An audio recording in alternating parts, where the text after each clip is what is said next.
The silk sheets felt like ice against Nadia's trembling fingers. She stood frozen in the doorway of the guest room, her heart performing acrobatics she didn't know were possible. Somersaults, backflips, complete cardiac gymnastics. There, on the bed that she had picked out from that overpriced furniture store in Gangnam, was her husband. Her gentle, sweet, I would move mountains for you husband, Kim Jae-won, lying on top of their maid in what looked like a scene from a very unfortunate K-drama. Nadia! Jae-won's voice cracked as he scrambled off the bed, his eyes wider than she'd ever seen them. This isn't. I don't know how. The maid, Park Min-ji, had the audacity to look startled, clutching the sheets to her chest like some sort of caught criminal, which, Nadia thought with a bitter laugh bubbling in her throat, she absolutely was. Save it. Nadia's voice came out steady, which surprised even her. Her mama had always said she had that West African steel in her spine, passed down through generations of women who didn't crumble. Just save it. She turned on her heel, her box braids swinging with the movement, and walked away with her head high. Behind her, she could hear Jae-won calling her name, his footsteps thundering after her, but she kept moving. Down the hallway lined with their wedding photos. God, they looked so happy in those pictures. Down the stairs of their ridiculously large penthouse in Hanamdong. Past the living room where they'd spent countless nights watching movies and eating too much fried chicken. Nadia, please. Jae-won caught her arm, and she spun around so fast he actually stumbled back.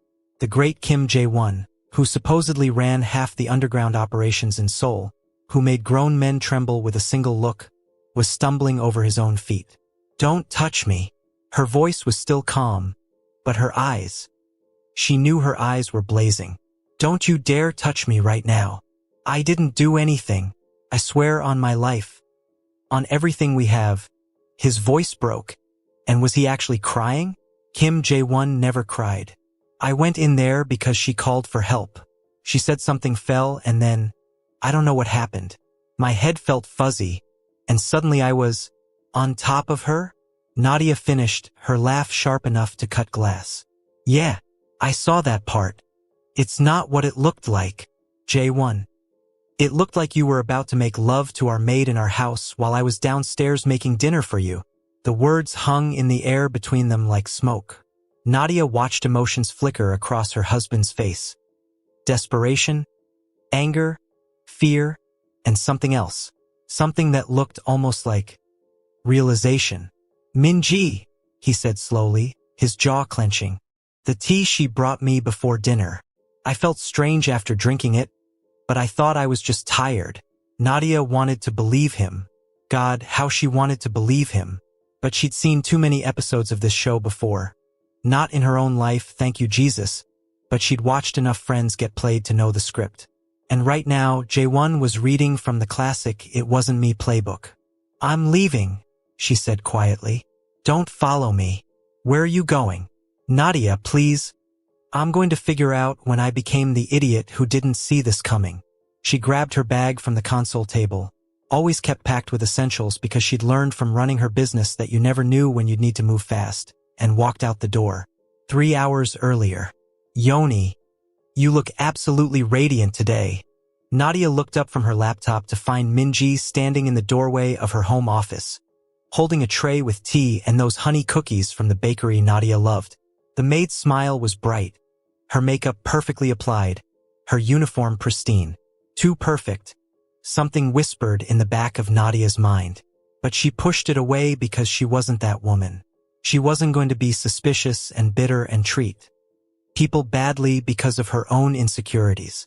Except, were they really insecurities if there was something genuinely off? Thank you, Min-ji, Nadia said, accepting the tea with a smile that felt a little forced. You didn't have to. Of course I did. You work so hard with your business. 3 clothing stores across Seoul? That's incredible. You're such an inspiration. The compliments felt sticky, like honey left out too long in the sun.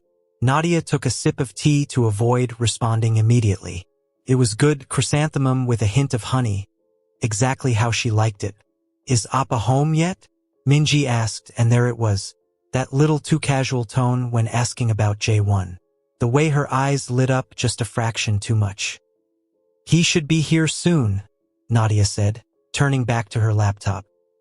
He had a meeting in Itaewon. Oh, I should prepare his favorite snacks then. He must be so tired after working so hard. Minji practically floated out of the room. Nadia stared at the doorway for a long moment. When had she started feeling like a guest in her own home? When had the dynamic shifted from her being the lady of the house to feeling like she had to compete for that position? Her phone buzzed. A text from her best friend and business partner, Jessica. Sis, I'm telling you something is OFF about that girl. My spirit doesn't sit right with her. Nadia smiled despite herself. Jessica was half Korean, half black, though Nadia's roots were Nigerian while Jessica's were African American. And she had what she called her spiritual antenna always up and running. You're paranoid, Nadia texted back. No, I'm black. There's a difference. Come to my place tonight. Girls' night. You need to get out of that house. Before Nadia could respond, she heard the front door open and J1's voice calling out, I'm home. Her heart still did that stupid flutter thing it had done since the first day she met him 3 years ago. She'd been at a Fashion Week after party. Absolutely exhausted but glowing from the success of her first runway show, when this ridiculously handsome man had approached her with the worst pickup line she'd ever heard. Are you a bank loan? Because you have my interest. She'd laughed so hard she'd snorted champagne, and he'd looked so mortified and charmed at the same time that she'd given him her number.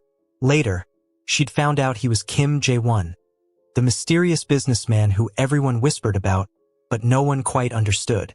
The Mafia connection hadn't been confirmed until months into their relationship, and by then, Nadia was already in too deep. Not that she cared. J1 had never brought his work home. He'd never made her feel unsafe. He'd been nothing but gentle, caring, and so supportive of her business dreams that he'd helped her secure funding for her second store without her even asking. She heard his footsteps on the stairs, and then he was there, filling her doorway with his presence. At 6'1", with sharp features and soft eyes, wearing his tailored suit like it was made by angels, he still took her breath away. There's my beautiful wife, he said, crossing the room to kiss her forehead. How was your day? Productive, she said, leaning into him. The new summer collection is almost ready. We're ahead of schedule. That's my baby, he murmured against her temple, always exceeding expectations. Appa, Minji's voice floated up from downstairs. Your snacks are ready. Nadia felt J1 tense slightly, or maybe she imagined it. I should go change, he said, pulling away. I'll be down in a few minutes. After he left, Nadia sat in her office for a long moment, staring at nothing. Something was wrong. She could feel it in her bones, in the way the air seemed to thicken when Minji was around, in the way J1's sister, Kim Seo-yeon, had been avoiding her lately. Seo-yeon. Now there was a complicated relationship. Her sister-in-law had never quite warmed to Nadia, though she hid it well behind polite smiles and formal greetings. It had been Seo-yeon who insisted they needed a maid, who had brought Minji to their home 2 months ago with glowing recommendations. She's perfect, Seo-yeon had said. Trust me. And like a fool Nadia had.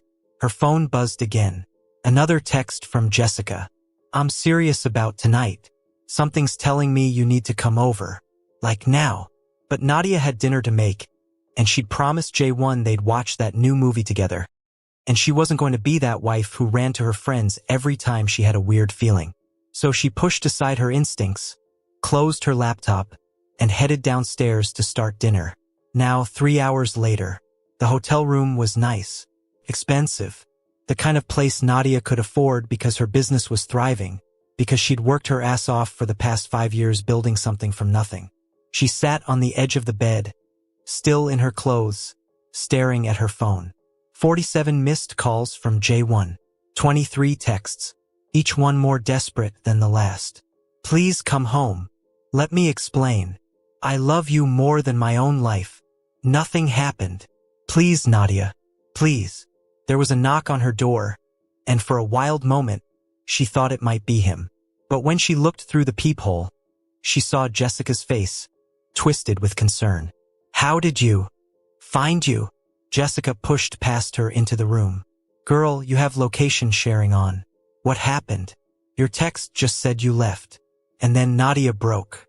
All that steel in her spine turned to water, and she collapsed into her best friend's arms, sobbing like her heart was being torn out of her chest piece by piece. "I found him," she gasped between sobs. "With her. With Minji. I'm going to kill him," Jessica said flatly. "I'm going to absolutely murder him. He said he didn't know how it happened, that he felt fuzzy after drinking tea." "Wait," Jessica pulled back, holding Nadia's shoulders. "Tea? What tea?" "Minji brought him tea before dinner." "Why?" Jessica's eyes narrowed. "Because I've been doing some digging. Your husband's not the only one with connections in this city." She pulled out her phone, scrolling quickly. Minji. Park Minji. She wasn't just some random maid. She's Jaewon's ex-girlfriend from before he left Korea for business school. The room tilted.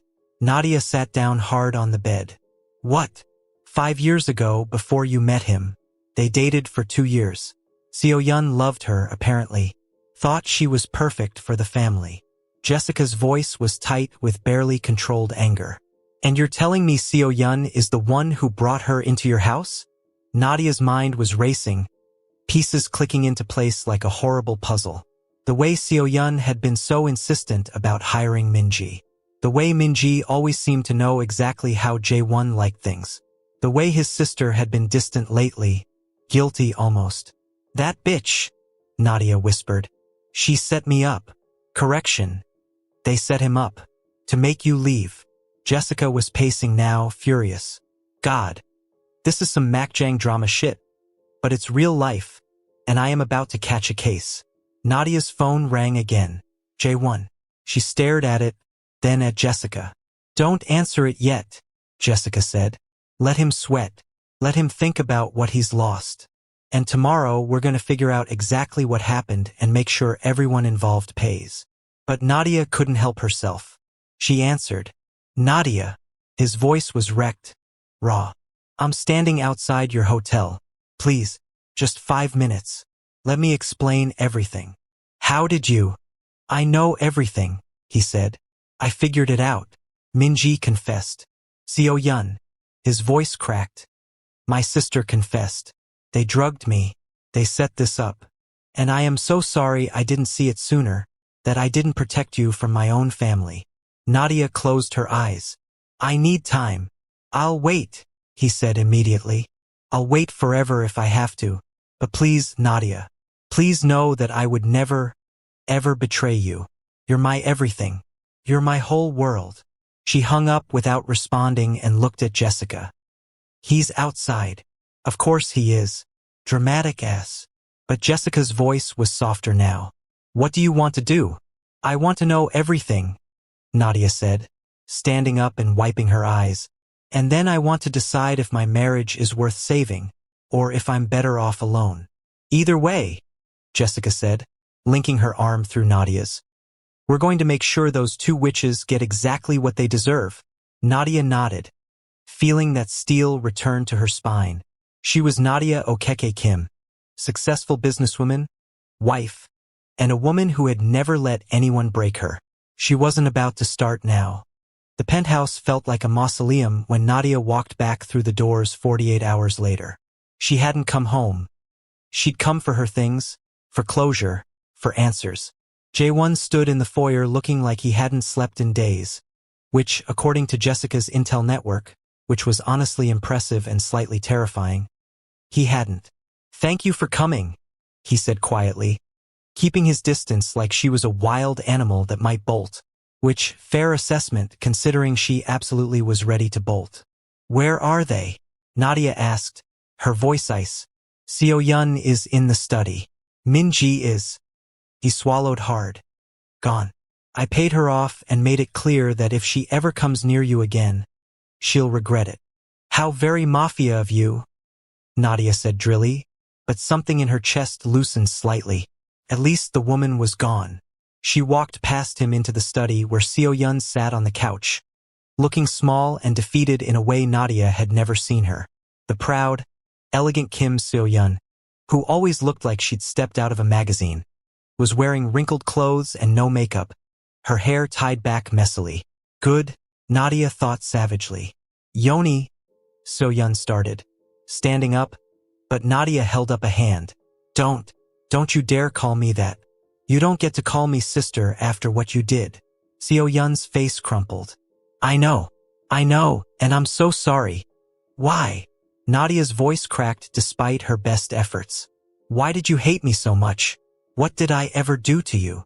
For a long moment, Seo-yun just stood there, tears streaming down her face. Then, quietly, she said, You didn't do anything. That was the problem. Nadia blinked. What? You're perfect? Seo-yun said, the words tumbling out like she'd been holding them in forever. You're beautiful, successful, kind, funny. Everyone who meets you loves you. My brother looks at you like you hung the moon. And you're not Korean, and I thought that made you wrong for our family. So you tried to destroy my marriage? Nadia's voice rose. You drugged your own brother and put him in bed with his ex-girlfriend? That was your solution. I wasn't thinking clearly. Seo-yun sobbed. Minji came back into town 6 months ago. She reached out to me, said she'd made a mistake letting Jae-won go. She was everything I thought he should have, traditional Korean from a good family. And I convinced myself that if you saw them together, you'd leave, and everything would go back to how it was supposed to be. Supposed to be? Jae-won's voice came from behind Nadia, cold in a way she'd never heard. You mean when I was miserable with Minji? When she cared more about my money and status than about me as a person? Seo-yun flinched. Appa. When Nadia came into my life, I finally understood what love was supposed to feel like. Jae-won continued, moving to stand beside Nadia. Not too close, he was still giving her space but present. United front. She didn't care that I ran businesses people whispered about. She didn't care about the money or the connections. She cared about me, the man who tells terrible jokes and watches cooking shows at 3 a.m. and cries during animated movies. Despite everything, Nadia felt her lips twitch. He did cry during animated movies. It was annoyingly endearing. And you tried to take that away from me, Jae-won said, his voice breaking. You're my sister. You're supposed to protect me, not destroy the best thing that ever happened to me. Seo-yun sank back onto the couch, her whole body shaking with sobs. I know, and I hate myself. I've hated myself since the moment I saw Nadia's face when she found you. I've never seen someone's heart break in real time before, and I caused that. Me. Nadia felt something shift in her chest. Not forgiveness. She wasn't there yet, might never be there, but maybe understanding.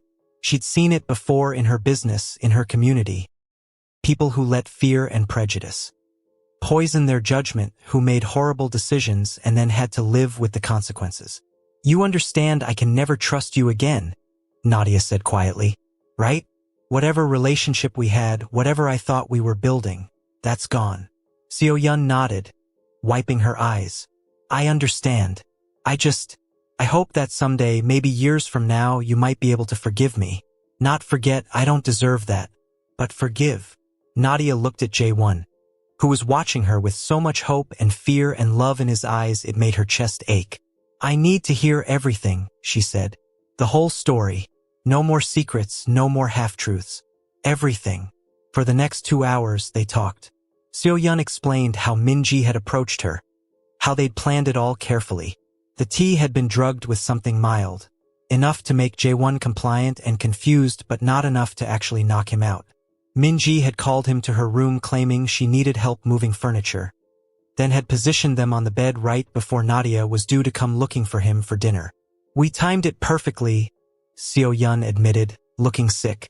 I knew you always called him for dinner at 7. I knew you'd come looking.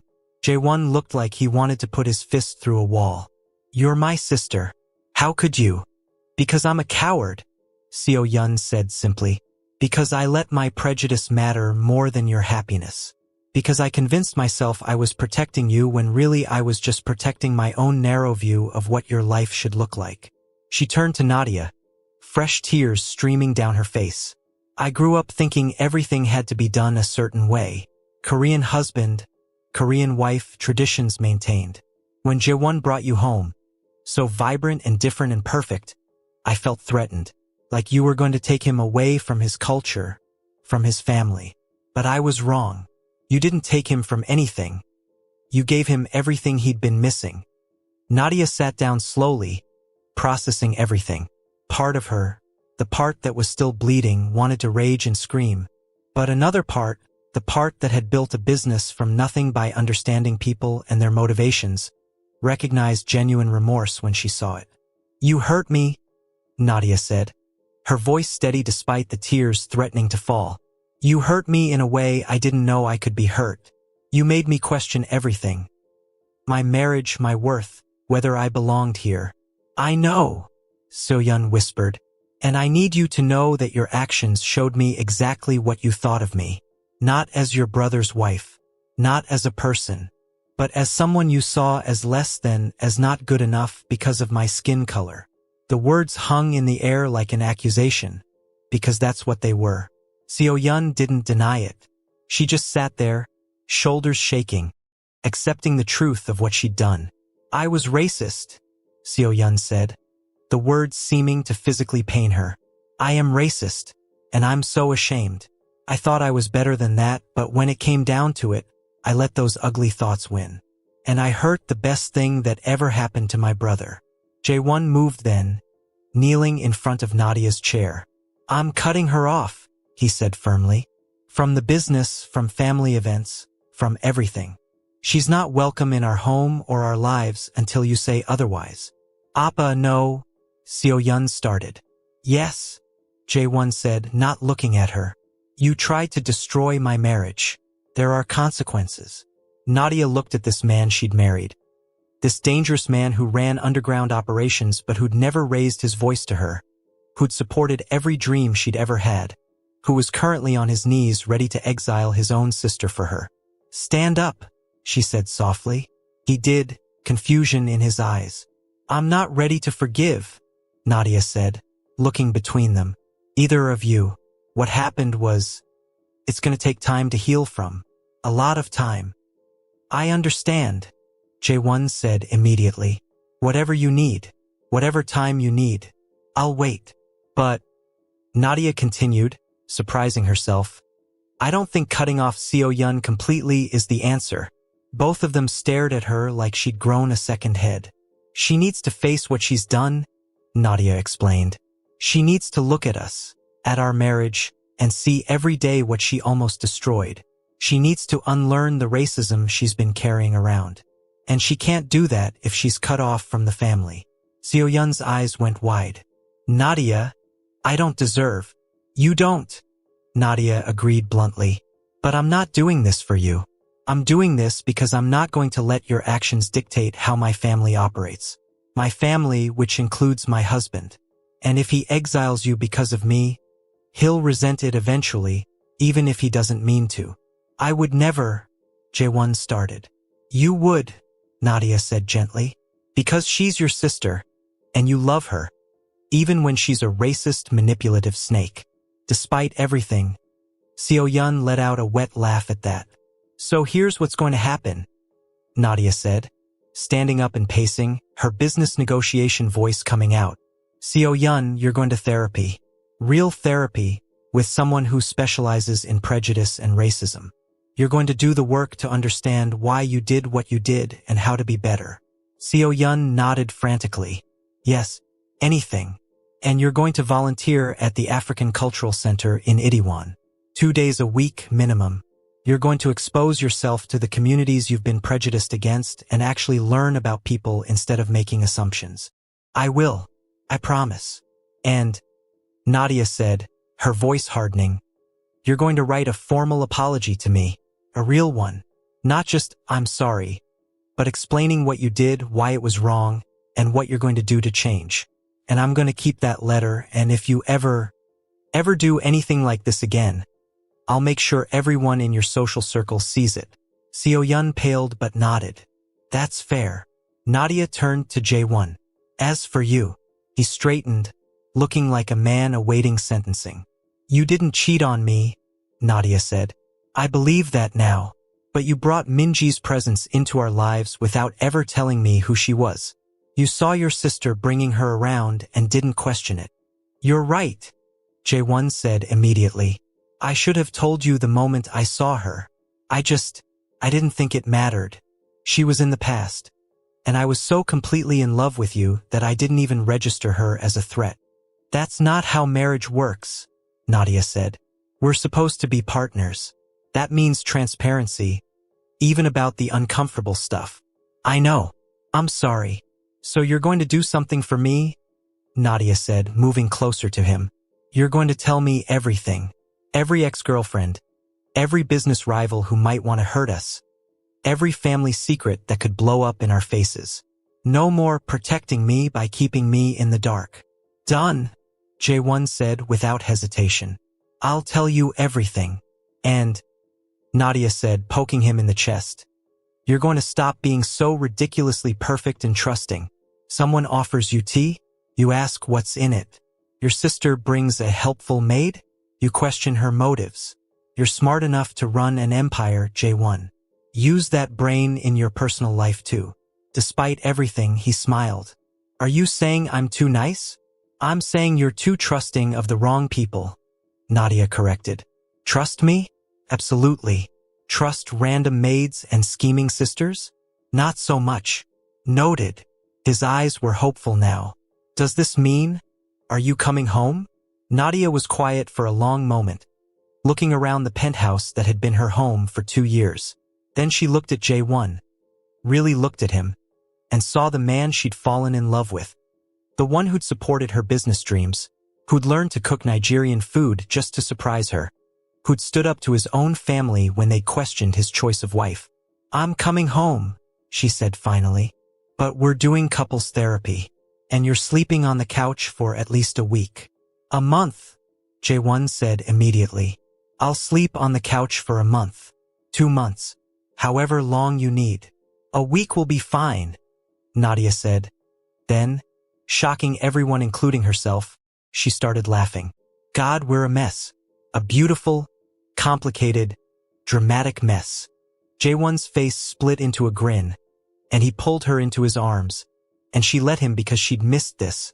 Missed him. Missed them. I love you, he murmured into her hair. I love you so much it physically hurts. I love you too, Nadia said. But if anything like this ever happens again, I'll turn myself in to whatever authorities you deem fit, Jae-won promised. Your best friend Jessica can probably murder me and make it look like an accident anyway. She absolutely could. Nadia agreed, then pulled back to look at Seo-yun, who was watching them with tears streaming down her face. And you have a lot of work to do to earn back even a fraction of my trust. I know, Seo-yun said, and I'll do it. Every day for the rest of my life if I have to. Good, Nadia said, because I'm not going anywhere. I'm Mrs. Kim Nadia Okeke, and I built a life here, and I'm not letting anyone. Not you, not Minji, not anyone. Take that away from me. As she stood there, surrounded by the wreckage and the rebuilding of her family, Nadia felt something shift inside her. Not forgiveness, not yet, but maybe the beginning of healing. And sometimes that was enough. 3 months later, Nadia's phone rang at 3 a.m., which was never a good sign.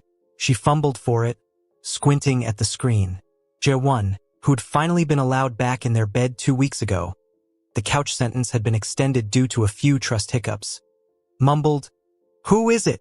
"Your sister," Nadia said, sitting up. Seo-yun never called this late. "Hello, Nadia." Seo-yun's voice was weird, shaky but also kind of breathless, like she'd been running or laughing or both. "I need your help." Nadia was immediately alert, the worst-case scenarios running through her mind. "Are you okay? Are you hurt?" No, nothing like that." Seo-yun paused. "I'm at the Itaewon police station." "What?" Nadia was out of bed now, and Jae-won was sitting up too, looking alarmed. "It's not what you think," Seo-yun said quickly. "I'm not arrested. Well, I was, but they let me go. Sort of. It's complicated." Seo-yun explained. "Now. So you know how I've been volunteering at the African Cultural Center?" "Yes," Nadia said slowly. "Well, tonight there was this group of drunk ajushis harassing some of the people leaving the center after an event. They were saying terrible things, racist things, and I snapped." Despite her concern, Nadia felt her lips twitch. "You snapped." "I punched one of them," Seo-yun admitted, "in the face. And then I may have, accidentally on purpose, knocked another one into a fruit stand. And then there was some yelling and the police came and technically I committed assault, but also those men were being horrible and I'll be there in 20 minutes, Nadia said, already pulling on clothes. "Don't say anything else to the police until I get there." She hung up and looked at Jae-won, who was staring at her with his mouth open. "Did my sister just say she punched a racist drunk guy?" "Guys. Plural," Nadia corrected, grabbing her bag. "I'm going to get her." "I'm coming with you," Jae-won said immediately, but Nadia shook her head. "No, this is between me and her. But you can call your lawyer friend and have him meet us there, just in case." 30 minutes later, Nadia was sitting in the police station, watching Seo-yun explain what happened to a police officer who looked deeply exhausted. Next to Seo-yun sat a tall black man with kind eyes and an impressive split lip, and Nadia was putting pieces together rapidly.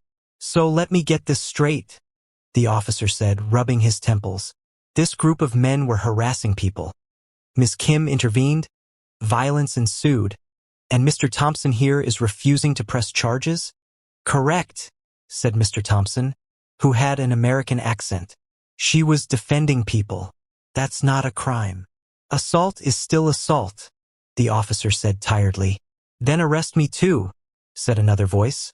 And Nadia turned to see an elderly Korean woman standing up from the waiting area. "I threw my purse at one of those men." "And me," said a younger woman. "I filmed the whole thing. Those men started it." Suddenly, the entire waiting area was full of people claiming they'd been involved, all providing witness statements that painted the drunk men as the aggressors. The officer looked like he wanted to retire on the spot. "Fine," he finally said. "Everyone go home. The men are being charged with public disturbance and harassment. Ms. Kim, consider this a warning. No more vigilante justice." Outside the station, Seo-yun took a deep breath of cool night air. "I know I should have called Jae-won. But you called me," Nadia finished. "Why?" Seo-yun looked at her, really looked at her, and Nadia saw something different in her sister-in-law's eyes. Less shame, more strength. "Because you would understand. You've dealt with this your whole life, and I'm just now realizing how exhausting and infuriating it must be. And I thought, maybe you wouldn't judge me for finally getting angry about it." Nadia felt something warm bloom in her chest. Not quite forgiveness, but close. Very close. "You're doing the work," she said quietly. "I'm trying," Seo-yun said. "The therapy helps. The volunteering helps more. And..." She glanced at Mr. Thompson, who was talking to some of the other people from the cultural center. "I've been learning a lot." "About what?" "About how blind I've been. About how much I didn't know. About..." Seo-yun's voice dropped. "About how much I hurt you, and how what I did was part of a bigger pattern of racism that I'd been participating in without even realizing it." Nadia nodded slowly. This was what she'd been waiting to hear. Not just apologies, but understanding. "Mr. Thompson," she called out, and the man walked over. "I'm Nadia, Seo-yun's sister-in-law." "Marcus," he said, shaking her hand. His eyes crinkled when he smiled. "You're the one with the clothing stores, right? Seo-yun talks about you constantly." Nadia raised an eyebrow at her sister-in-law, who suddenly looked very interested in her shoes. "Does she now? Always about how brilliant you are, how she doesn't deserve your patience, how you're teaching her what real strength looks like." Marcus's voice was warm. "She admires you a lot." "I do," Seo-yun said quietly. "You could have destroyed me after what I did. You had every right. But instead, you gave me a chance to do better. That's more grace than I deserved. Nadia felt tears prick her eyes. Your family, she said simply. Complicated, messy, occasionally problematic family, but family nonetheless. And family fights like hell for each other, even when they're mad. Speaking of family, Marcus said, glancing at his watch, I should probably make sure everyone gets home safe. Are you two okay? We're good, Nadia said, then impulsively added. But you should come by our place for dinner sometime. I make a mean jollof rice, and I have a feeling Seo Yun would like that. Seo Yun's eyes went wide, and Marcus grinned. I'd love that. After he left, Seo Yun turned to Nadia. Did you just try to set me up? Did I? Nadia asked innocently. I just invited a nice man who defended you to dinner. Very different things. Nadia, he's cute, he's smart, and he clearly has good judgment if he thinks you're worth defending, Nadia said, linking her arm through Seo Yun's as they walked to her car. Plus, the cosmic irony of you falling for a black American man after all this? Chef's kiss. Seo Yun laughed, a real laugh, and for the first time since everything had happened, things felt almost normal between them. I missed this, Seo Yun said quietly. I missed having a sister. I missed it too, Nadia admitted. Even though I was furious with you, even though I'm still hurt, I missed having someone who understood the Korean side of my life. They drove in comfortable silence for a while until Seo Yun said, I wrote you something, besides the apology letter. Do you want to hear it? Now? Now feels right. Nadia pulled over into a parking lot and turned to face her. Okay.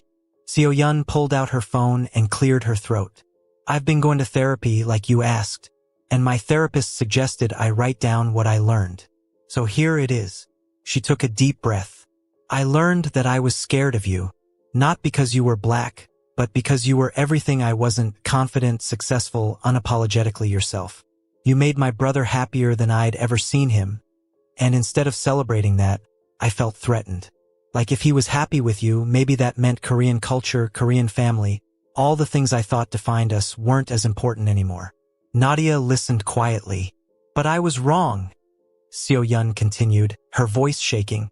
You didn't take him away from his culture. You expanded his world. You showed him that love doesn't have borders or boundaries. And you did the same for me even though I didn't deserve it. You forced me to confront my own prejudices, my own narrow-mindedness. You made me better. Seo Yun. Nadia felt tears streaming down her face. I know sorry isn't enough, Seo Yun said. I know it'll never be enough. But I want you to know that every day, I wake up grateful that you gave me a chance. And every day, I try to be worthy of it. Nadia wiped her eyes, then reached over and pulled her sister-in-law into a hug. They stayed like that for a long moment, crying and healing and rebuilding something that had been shattered. You're doing good, Nadia whispered. You're doing really good. When they finally pulled apart, both their faces were blotchy and their makeup was destroyed, and Seo Yun said, We look terrible. We look human, Nadia corrected. Now come on. Let's get home before your brother calls the police looking for us. 2 weeks later. I can't believe you convinced me to do this, Nadia muttered, adjusting her outfit for the third time. Jessica was sprawled on the bed in Nadia's dressing room, eating popcorn like she was watching a movie. Girl, you organized this whole thing. Don't act like I twisted your arm. You literally told me I should lean into the chaos of my life. And you listened. Character growth. Jessica threw a piece of popcorn at her. Now stop fidgeting. You look gorgeous. Nadia looked at herself in the mirror. She was wearing one of her own designs. A stunning evening gown that fused traditional Korean hanbok elements with West African prints. It was bold, it was beautiful, and it was so perfectly her that she felt a rush of confidence. Tonight was the launch party for her new collection, Between Worlds. Every piece was a fusion of Korean and Nigerian design elements, a visual representation of her life and her marriage. And she'd invited everyone, business partners, friends, family, and yes, even Seo Yun. Is he here yet? Nadia asked, meaning Marcus. "Oh, he's here," Jessica said with a grin. "And Seo-yun is pretending she's not hyper-aware of his every move. It's adorable and kind of painful to watch." Nadia smiled. In the 2 weeks since the police station incident, Marcus had become a regular fixture in their lives. He worked as a professor of Korean history at a university in Seoul, and he and Seo-yun had been spending a suspicious amount of time discussing cultural exchange programs over coffee. There was a knock on the door, and Jae-won poked his head in. "Ready?" "Almost," Nadia said, walking over to kiss him. He looked unfairly handsome in his suit, and the way he looked at her, like she was the most precious thing in the world, still made her heart race. "You're going to be amazing," he said softly. "This collection is going to be huge." "It better be," Nadia said. "I put my whole heart into it." "That's why it will be," he said, tucking a stray braid behind her ear. "Because everything you touch turns to gold." "Ugh. You two are disgusting," Jessica said, but she was smiling. "Can we go? I want to see Seo-yun continue to badly hide her crush." The party was already in full swing when they entered. The venue was packed with Seoul's fashion elite, business moguls, and cultural influencers. Nadia's designs were displayed like art pieces, each one telling a story of cultural fusion and identity. Nadia, her business partner Minho, rushed over. "The advance orders are already through the roof. We're talking about expanding to Tokyo and New York." "Seriously?" Nadia felt dizzy with excitement. "Seriously, this collection is revolutionary." "You're revolutionary." As the night went on, Nadia found herself surrounded by well-wishers and buyers and reporters wanting interviews. Her head was spinning in the best way possible when she finally managed to grab a quiet moment on the balcony. "There you are." She turned to find Seo-yun standing there, looking elegant in a dress from Nadia's previous collection. "Needed air. Needed a moment," Nadia admitted. "It's a lot. It's incredible," Seo-yun said, coming to stand beside her. "This collection, Nadia, it's so beautiful. And seeing you tonight, so confident and successful, her voice cracked. "I'm so sorry I ever made you feel like you didn't belong. You belong everywhere you choose to be." Nadia felt tears threaten again. "You're going to make me cry and ruin my makeup." "Can't have that," Seo-yun said, but she was crying too. "I just wanted you to know, and to thank you." "For what?" "For giving me a chance to be better. For introducing me to Marcus. Don't think I don't know what you're doing, by the way." Nadia grinned. "Is it working?" "We're having dinner tomorrow," Seo-yun admitted, blushing. "Just the two of us. I asked him out." "That's my girl." Nadia pulled her into a hug. "See? Growth." When they pulled apart, Seo-yun said, "I know things between us might never be exactly what they were before." "They'll be better," Nadia interrupted. "They'll be real, built on honesty and work and actual understanding instead of surface-level politeness." "I'd like that," Seo-yun said softly. They were interrupted by Jae-won appearing with champagne glasses. "I've been sent to retrieve you both." They're about to do the toast. Inside, Minho was gathering everyone's attention. "Ladies and gentlemen, if I could have your attention, please. Tonight, we celebrate not just a collection, but a vision."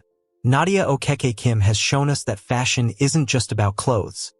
It's about identity, culture, and the beautiful spaces in between. Nadia felt Jae-won's hand find hers, and when she looked at him, his eyes were shining with pride. "To Nadia," Minho continued, raising his glass, "to breaking boundaries, to building bridges, and to being unapologetically, brilliantly yourself." "To Nadia," the room echoed. As everyone drank and applauded, Nadia looked around at her life, her business, her husband, her healing relationship with Seo-yun, her best friend Jessica making obscene gestures from across the room to make her laugh. The collection that represented everything she was and everything she'd overcome. 3 months ago, she'd stood in a hotel room contemplating the end of her marriage and her life in Korea. Now she was standing at the pinnacle of her career, surrounded by people who loved her, in a family that was messy and complicated but finally finally real. What are you thinking? Jae-won murmured in her ear. I'm thinking, Nadia said, leaning into him, that I'm exactly where I'm supposed to be. Even after everything? Because of everything, she corrected. The pain, the betrayal, the healing. It all made us stronger. Made me stronger. You were always strong, Jae-won said, kissing her temple. You just didn't know how strong until you had to be. Later that night, after the party had wound down and they were back home, Nadia stood in their bedroom taking off her jewelry. Jae-won came up behind her, helping with her necklace. I have something for you, he said. Another gift? Jae-won, you've been spoiling me. This is different. He pulled out a small box, and Nadia's heart jumped until she saw it was too big to be a ring box. She already had a ring, the most beautiful one she'd ever seen. Inside was a key. What's this? It's the key to a building, Jae-won said, and his voice was excited in that boyish way that made her fall in love with him all over again. In Gangnam, I bought it for you. It's the perfect space for your flagship store. Jae-won. Nadia felt tears start again. I know you can afford it yourself, he said quickly. I know you don't need me to buy you things, but I wanted to show you that I believe in you, in your vision, in everything you're building. And I wanted to be part of that in some way. You're already part of it, Nadia said, turning to cup his face. You've always been part of it. You believed in me from day one. I'm going to believe in you every day for the rest of our lives, Jae-won promised. Even when you don't believe in you. They kissed, soft and sweet and full of promise, and Nadia thought about how far they'd come. From the horror of finding him on that bed, through the pain and the anger and the slow, careful rebuilding of trust. From Seo-yeon's betrayal to her redemption arc. From almost losing everything to having more than she'd ever dreamed. I love you, she whispered against his lips. I love you too, he said. My brilliant, beautiful, unstoppable wife. The next morning, Nadia woke up to her phone exploding with notifications. Her collection was trending on social media. Fashion magazines were calling it groundbreaking. International buyers were requesting meetings. And there, in her messages, was a text from Seo-yeon. Thank you for last night. And thank you for the chance to be your sister again. Also, Marcus says hi. Also, I might be in love with him. Help. Nadia laughed, feeling lighter than she had in months. She typed back, told you the cosmic irony was perfect. Coffee this afternoon? We need to discuss how you're going to navigate dating while working through your character development arc. The response was immediate. Yes, please. And Nadia? I'm proud of you. Always have been, even when I was too prejudiced and stupid to show it. Nadia set down her phone and looked over at Jae-won, still sleeping peacefully beside her. She thought about everything they'd been through, everything they'd overcome, and everything still ahead of them. Her business was thriving. Her marriage was stronger than ever. Her sister-in-law was becoming an actual ally and friend. Her best friend was probably planning some ridiculous celebration. Life wasn't perfect. There were still hard days. Still moments when Nadia remembered finding Jae-won on that bed and felt a flash of pain. Still times when Seo-yeon said something that revealed she still had work to do on her prejudices. But they were doing the work. They were showing up for each other. They were building something real and lasting from the ashes of betrayal. And that, Nadia thought, was the real love story. Not the fairy tale beginning, but the messy, complicated middle where you chose each other every day. Where you fought through the hard stuff and came out stronger on the other side. She got out of bed and walked to the window, looking out at Seoul spread below her like a promise. This city had become her home. This life had become hers. And she'd be damned if she'd let anyone, not racist in-laws, not scheming exes, not her own doubts, take it away from her. What are you smiling about? Jae-won asked, his voice sleep rough. Everything, Nadia said honestly. I'm smiling about absolutely everything. And she meant it. I swear to God, if you two don't stop being adorable, I'm going to vomit, Jessica announced, making dramatic gagging noises. Nadia and Jae-won, who'd been feeding each other dessert like absolutely ridiculous people, pulled apart laughing. They were at Marcus's apartment for dinner, a regular occurrence now, and the place was packed with their little chosen family. "You're just jealous," Nadia teased. "I'm extremely jealous," Jessica agreed. "Where's my hot mafia husband who looks at me like I hung the moon?" "You have your pick of dates every week," Jaewon pointed out. "Yeah, but none of them have that whole dangerous but soft for you thing you have going on." Jessica sighed dramatically.